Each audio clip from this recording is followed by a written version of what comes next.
नमस्कार दोस्तों, मैं उन्हीं के पास फिर मौजूद हूँ जो हमारे श्री पुरुषोत्तम जी रुंडाल वाले हमारे चुरा से इनके घर में जो अग्निकांड हुआ था, तो उन्हीं के पास बैठा हूँ मैं। आपको पता है कि बुजुर्गों के पास बैठ कर के उनकी पुरानी बातों को लोगों तक पहुँचाना मैंने एक जैसे जिम्मा सा ले लिया है सर।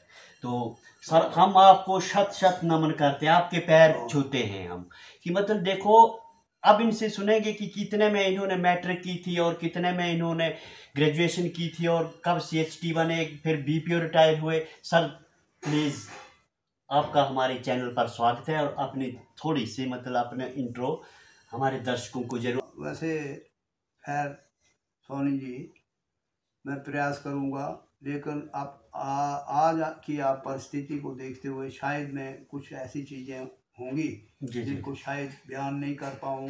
जी जी ठीक है, क्योंकि ऐसी परिस्थिति में अब बिल्कुल बातें बिल्कुल जो सर, है वो बिल्कुल। पीछे रह जाती जी हैं। जी जी सर। तो लेकिन मैंने भी मैं सर प्लीज़, ऐसे मैंने ऐसे मैंने सर प्लीज़ आपकी बात काट रहा हूँ मैं। जी जी मैंने सिर्फ मतलब सर थोड़ा मौके का फ़ायदा उठाया हाँ क्योंकि हाँ मेरे ठीक घर भी काफ़ी दूर है यहाँ से। ठीक है तुम ठीक है। आप जैसे बुजुर्गों से कुछ सीख के जाते हैं आप चलो, बस। ये तो आपका बड़ापन है, ये आप लोगों का बड़ापन है जो ये सीखने वाली बात करते हैं। मैं तो सीखने पर यही बोलूँगा आपको कि हम लोग एक जन्मजात बच्चा होता है उससे भी सीखते हैं, जी जी क्योंकि सीखने की प्रक्रिया जो है ये निरंतर चलती है, निरंतर चलती रहती है। मरते दम तक इंसान सीखता है। जी सर जी। अब रही बात एजुकेशन की, तो मेरे ख्याल में मैं उसका उस समय का व्यक्ति हूँ जिस समय हमारे यहाँ चुरा में सिर्फ एक ही हाई स्कूल तीसा होता था। हाई स्कूल था जी तीसा जी, में। तीसा हाई स्कूल था। जी सर। तो वो भी हमारे नीचे इधर तीसा में ही प्रॉपर हुआ करता था। वो आजकल जहाँ सीनियर सेकेंडरी स्कूल है वहाँ पर नहीं था। जी फिर जी जो जो जैसे जैसे थोड़ा सुधार हुआ तो वो ऊपर हम लोग करीब मेरे ख्याल में 7वीं में थे अभी, जी तो फिर वो स्कूल ऊपर शिफ्ट हुआ। इस प्रकार 64-65 में 5 मार्च की बात है, तब मैंने मैट्रिक का एग्ज़ाम दिया। मैट्रिक का एग्ज़ाम देने के लिए हमें चंबा जाना पड़ता था उस समय। क्या। पैदल सफ़र हम लोग इधर बड़ों तक, जी जी गाड़ी नहीं आती थी, जी जी वहाँ तक हम लोग, और सर्दियों में हमारे एग्ज़ामिनेशन होते थे। जी जी। तो उस समय रास्ते रुस्ते की बात नहीं होती थी, तो अपना पीठ पर उठा करके हम लोग सामान पैदल गाड़ी नहीं आती नहीं, थी यहाँ पर? गाड़ी गाड़ी कहाँ तक गाड़ी आती वहाँ थी? तक आती थी, बड़ों तक मैंने बड़ों बताया, तक। वहाँ तक आती थी।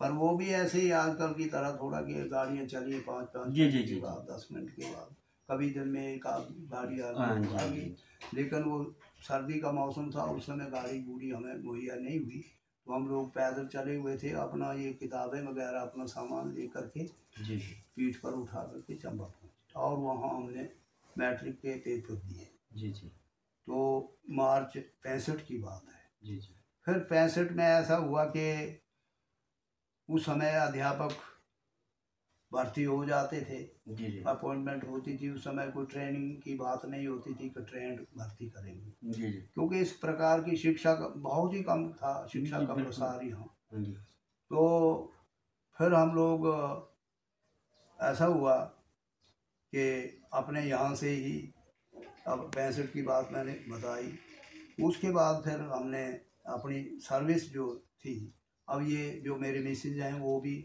हम लोग हमने एक साथ ही मैट्रिक की थी अच्छा, उस इकट्ठे। समय इकट्ठे।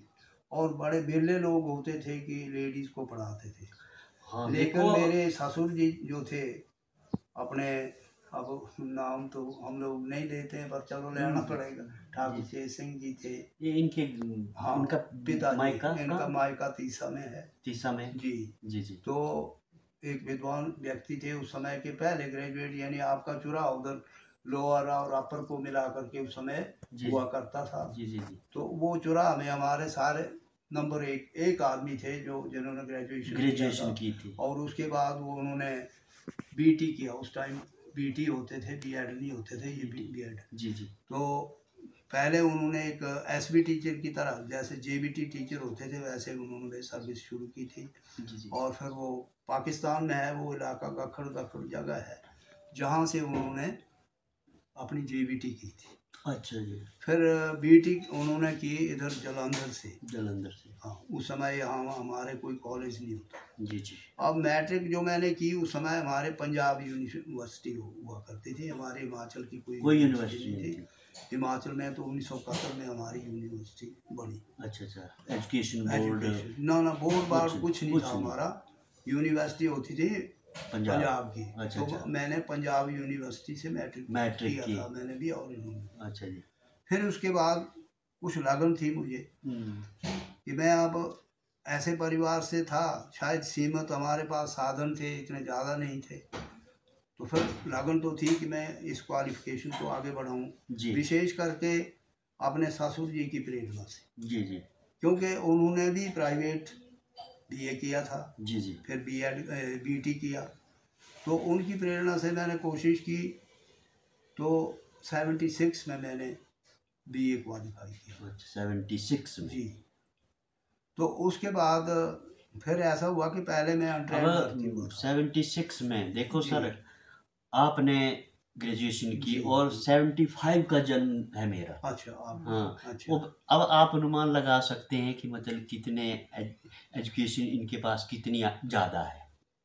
यहीं से कोई पढ़ने से थोड़ी होता है, ये एक पढ़ाई होती है, कढ़ाई होती है। ज़्यादा तो हम कुछ नहीं बोल सकते। नहीं सर, लेकिन ऐसा होता है कि ये बुद्धिजीवी लोगों के साथ संगत करने से, बैठने से अगर सीखने वाला व्यक्ति है वो बहुत सीखता है। तभी तो मैं आप जैसे बुजुर्गों के जो पास नहीं सीखने वाला हो जी, तो उसकी बात तो हम करते नहीं, क्योंकि बीइंग ए टीचर मैं ये बात नहीं करूँगा। जी जी, है ना। जी जी। लेकिन जो सीखने वाला है वो उसकी तो निरंतर प्रक्रिया चलती रहेगी, वो सीखता रहेगा। मैं अभी सीखता हूँ।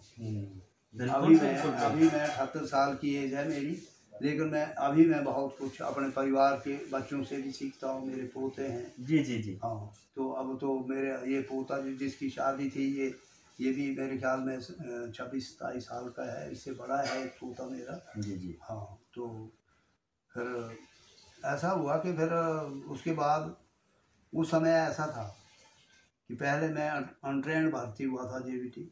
अच्छा। उसके बाद फिर जब हिमाचल, ये नया हिमाचल बना 1966 में। जी जी। तो उस समय एक ऐसी प्रक्रिया शुरू की हिमाचल गवर्नमेंट ने कि अब ये कोर्स जो था जेबीटी का 1 साल से बढ़ा करके 2 साल कर दिया जेबीटी का, और वो भी अपने खर्चे पे करना पड़ेगा। ऐसे हमारे लिए भी ऑर्डर 3 साल की मेरी सर्विस कंटिन्यू हो चुकी थी, लेकिन फिर परिस्थितियों के कारण वो हमें अपने खर्चे पे वो ट्रेनिंग भी करना पड़ा। जी जी। फिर जेबीटी भी किया। फिर जेबीटी से करने के बाद हमने अपने सेवा शुरू। तो ऐसे करते करते फिर उस समय पढ़े लिखे लोग बहुत कम मिलते थे, तो टीचर जो थे वो भी, अब जैसे कोई जिसने ग्रेजुएशन किया होता था तो मिडिल स्कूल में भी वो हमें 8वीं तक पहुँचा। ये विशेष भी मैंने जैसे आपसे पहले अर्ज किया कि ये आपके हिमगिरी में सालों में जब मिडिल स्कूल हुआ करता था। जी जी। उस समय की बात। जी जी। सन 71 की बात है। जी। तो फिर ऐसे करके ये चलता रहा सिलसिला। फिर उसके बाद फिर कार्य क्षेत्र जो था वो जहाँ जहाँ भी हमें भेजने लगे, वैसे जिस क्षेत्र में जरूरत पड़ी जी तो उनके साथ जैसे मैंने अभी 96 से फिर हमारा ये 6-7 साल का प्रोजेक्ट था, उसमें भी काम DRC के रूप में। तो आपके सारे इलाके में मैं जाता था, सब स्कूल विजिट करने, और ये जितने भी स्कूल अब नए खुले उस समय हमारे यहाँ लगभग 44 स्कूल खुले थे मेरे टाइम। तो इस प्रकार एजुकेशन के लिए मैं कार्यरत रहा, जितना मेरे से बन पाया। अभी आपको 18-20 साल हो गए? 19 साल। 19 साल हो गए। 19 साल, मार्च में 19 साल जी। तो अभी भी ये, अगर आप जैसे महानुभाव हमें कहीं मिलते हैं तो हम तो हमेशा उनसे सीखते रहते हैं। भाई आप जैसे साहित्यकार हैं, ये मैडम जी आए हैं, इनकी भी साहित्य में बड़ी रुचि है, बहुत रुचि, और काफ़ी प्रबुद्ध जी व्यक्तित्व है। जी तो इस प्रकार अब जिन लोगों के साथ भी हम बैठते थे जी उनसे हमारे सीखने की प्रक्रिया शुरू रहती थी, जो उतना सीख सकते थे उतना सीखा। तो आज अब घर में हैं, तो आज अब इस मौके पर आपको भी अब ये सारी चीज़ें मुझे बयान करनी पड़ी। चलो सर, बहुत अच्छा लगा आपसे मिलकर। ये जो एजुकेशन के बारे में आपने बताया, तो दोस्तों मेरा बोलने का कहने का मतलब ये था कि देखो 1965 और 66 के बीच जिन्होंने मैट्रिक किया, मैं ऐसे ही व्यक्तियों की खोज में रहता हूँ। आप जैसे बुजुर्गों से आशीर्वाद लेना हमारा सौभाग्य होगा। तो धन्यवाद आपका। और आपको भी बहुत बहुत